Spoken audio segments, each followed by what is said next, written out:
Just a quick video. I was looking at Orlando. This is the green army guy. They recycled him several times. And they're talking about the pulse. This is CBS Evening News. But as they're talking about the pulse, they're showing some other place. This is not the pulse. This is somewhere else. Wait for a SWAT team. Because of that exchange of gunfire, that forced the suspect to stop shooting and retreat backwards into the bathroom where he held some people hostage.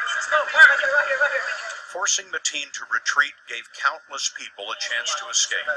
Mateen had 3 moved in aggressively. Orlando police are trained to attack active shooters immediately rather than wait for a SWAT team. Because of that exchange of gunfire, that forced the suspect to stop. So was that the Southern Knights? Because it looked like he had the dog. These guys, I think this was in front of the pulse here.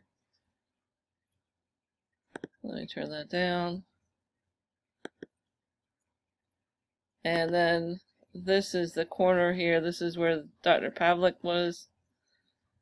And this looks like the same place where they were carrying people towards the pulse. So this maybe was the next day or some other night. Unless these guys moved in after they were moved down the street.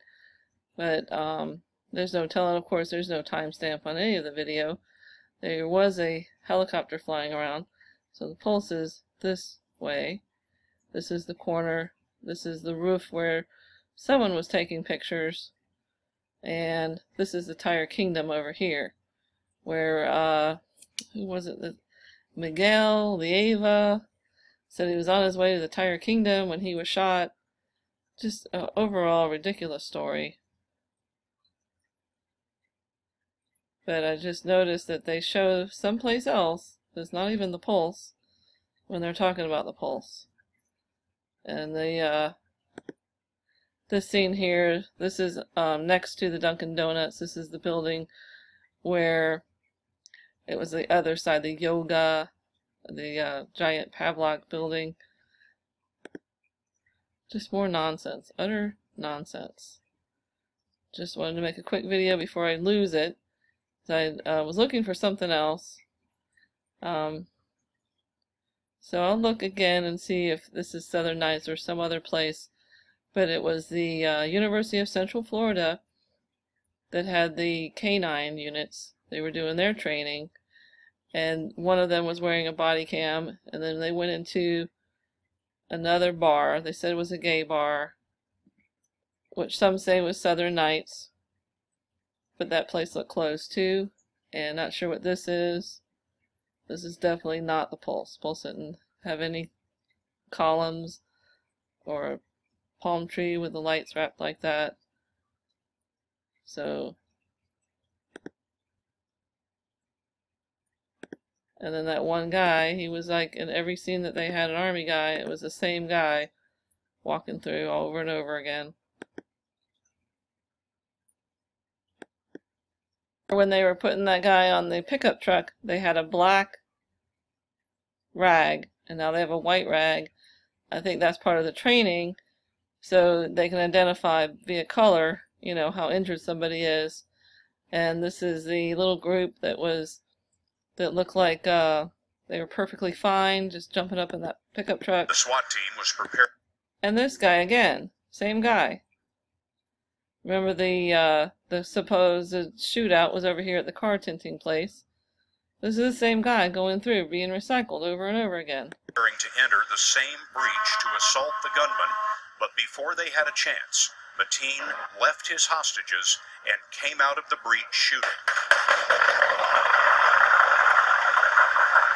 There are bullet holes all over the wall where the police cut Mateen down. He's carrying this like black kind of towel or rag, and this guy's the one that didn't make it. And this girl, or the person who says this was her, did an interview. Her eyes look puffy, like, you know, they got some weed in there. This again, this is the MRI place, which was the same building as the Pavlik, or Dr. Pavlov's dog. And then there's a little alleyway here, and the Dunkin' Donuts was right there. Forcing Mateen to retreat gave countless people a chance to escape. Mateen had about 4 or 5 hostages in the restroom, but others were hiding in the club. 15 in a different restroom. Okay. And this is the gate. See how the gate is latched open?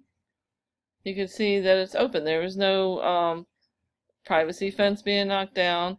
I mean, you can see people walking around in here. This is the famous patio where supposedly Mateen was shooting. I'll leave the link so you can watch it for yourself. But I hadn't seen this actual footage. Now, Stephen Fernandez, I couldn't find anything on this photographer. The only thing I could find was a YouTube video where he was a stringer filming Orlando police shootout. That's the only thing I could find on this guy. There's another Stephen Fernandez who's like a kid who is all over the place, but this one, the photographer, I couldn't find anything on him. Officers outside the building. And you see these people walking around, there's officers inside. I guess these the guys with the body cam? I'm not sure, but this is the front, what I would call the front of the patio. This is the patio gate that they talked about in all those interviews, and these guys are doing a training. They removed an air conditioning unit. And I never saw any evidence of an air conditioning unit being moved. That was in the FBI report. You know, if you could find it, please leave a link. And several trapped victims crawled through the hole. The gunman called 911, pledged allegiance to ISIS, then spoke in a foreign language. The other odd thing is they don't say allegedly, or police say. And I've noticed that a lot with these stories that are drills. They know there's not going to be a repercussion. They know they're not going to get sued. You know, if this was a real situation where the police shot this guy, this alleged Omar Mateen, his family could turn around and sue and say, you guys didn't prove anything. You know, you made us look bad. You slandered us. And they could actually do a lawsuit. So this looks like the girl from the pickup truck. Let me see if they do these really quick edits. Yeah, that's her. And I think this is on the opposite side. Let me see if I can play this. And yeah, this is across the street from Dr. Pavlov's place. I'll play a little up, yeah. Because here's the MRI place, this is the yoga place, and then that way is the club. So these cop cars were all piled up here, and you didn't see those big trucks. I guess they're law enforcement mobile command units. You don't see those in the shot. And then he tells his little story.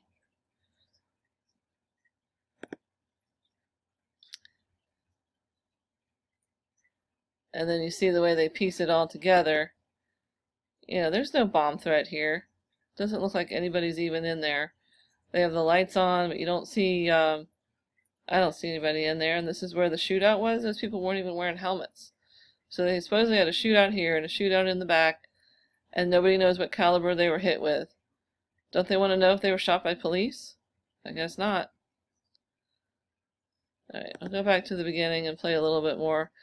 I thought that these were all CGI backgrounds, you know, blue screen, and you can't really tell. I mean, there were people in tents. These newscasters were in tents, but when you see them in their tents, there's billions of people in the background walking around. So they may have set up a screen so they didn't have to deal with all the background people, you know, picking their nose or, you know, giving obscene gestures or whatever. Will survive. We also spoke today with the Orlando Police Chief, John Mina, who filled us in on what we didn't know about the assault on the club called Pulse and the police counterattack against the killer, Omar Mateen. Mateen opened fire inside the club just after 2 a.m.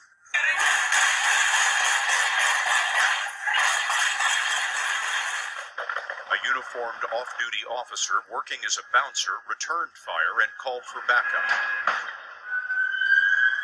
2 officers arrived and all 3 moved in aggressively.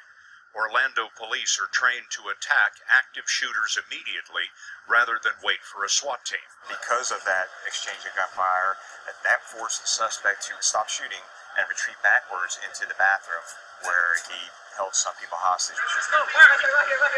Forcing Mateen to retreat gave countless people a chance to escape. Mateen had about 4 or 5 hostages in the restroom, but others were hiding in the club, 15 in a different restroom. Officers outside the building removed an air conditioning unit and several trapped victims crawled through the hole. The gunman called 911, pledged allegiance to ISIS, then spoke in a foreign language the police could not identify. And what the heck is this? People skateboarding at 2 in the morning? They should have said Omar Mateen allegedly called, or according to witnesses. See, there's that girl. She said that she, well, this is kind of interesting. There was something kind of odd. This just reminded me, the Orlando is like Orlando, and it's part of this mythology with Adam and Eve.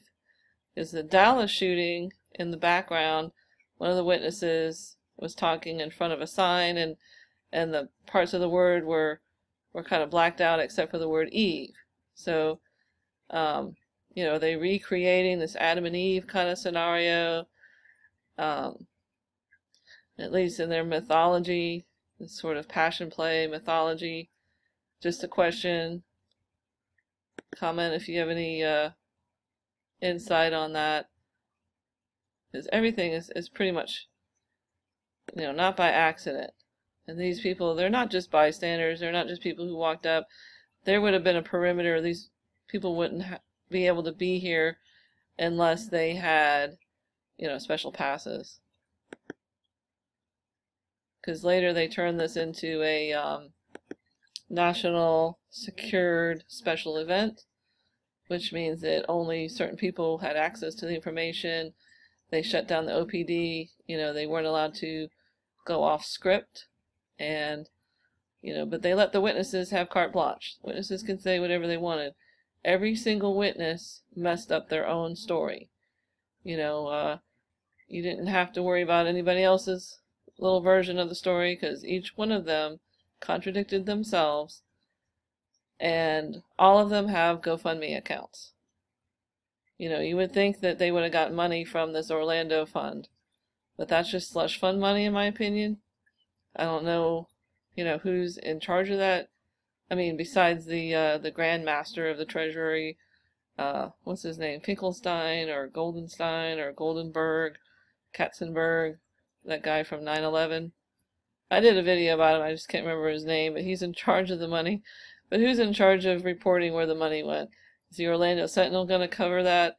Are they going to print that in the paper? You know, this family got this much money, this family got this much money. Funny how I don't think that's going to happen. Not funny haha, but funny like queer. Make this a peaceful resolution. And you could tell he wasn't interested in that, didn't talk much. Then we lost contact with him. How did you proceed from there? We were receiving text messages and information from officers and people inside the club that, he had explosives. He was going to start putting on bomb vests on 4 people. And so we believe, based on everything we had, that loss of life was imminent. So we had set up for an explosive breach on the other bathroom where the other 15 people were. But the police explosives didn't break through, so they ran. And what were they really looking for? I mean, was there money buried in the walls or something? Because this looks like they plastered over something, like they had a fake wall or something.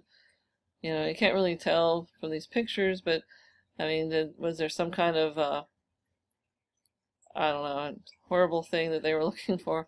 It was a horrible thing. I mean, why did they need to blast all these holes in the wall? Of course, in the dark, complete dark. You know, this guy looks like he just got his DHS water, and they're doing their little DHS drill. Alright, peace out.